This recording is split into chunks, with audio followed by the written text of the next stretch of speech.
મહીસાગર જિલ્લામાં વસ્તી ગણતરીની કામગીરી શરૂ થશે। નાગરિકોને સહભાગી થવા માટે પોલીસ વડાએ ખાસ અપીલ કરી છે। એસપી સફીન હસને રાષ્ટ્રીય કાર્યમાં જોડાવા માટે અપીલ કરી છે। તમામ નાગરિકોને સાચી માહિતી આપવા માટે અનુરોધ કરાયો છે। જણાવ્યું છે કે ઓનલાઈન સુવિધાનો ઉપયોગ કરી કામગીરી સરળ બનાવો, મહત્વપૂર્ણ રાષ્ટ્રીય કાર્યના પોતાનું અમૂલ્ય યોગદાન આપો અને તમામ આ નાગરિકોને આ અપીલ કરી છે।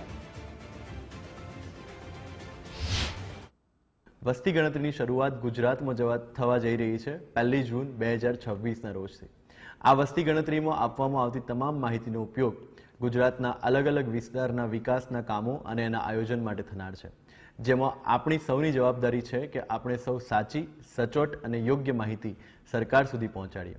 આ વસ્તી ગણતરીની કવાયત ગુજરાતમાં 1 જૂનથી થવાની છે, પરંતુ એની સાથે સાથે સ્વ વસ્તી ગણતરી એટલે કે સેલ્ફ એન્યુમરેશનની શરૂઆત 17 મેના રોજ થવાની છે, જેમાં દરેક નાગરિક ઓનલાઈન પોતાના વિશેની અને પોતાના કુટુંબ વિશેની માહિતી જમા કરાવી શકે।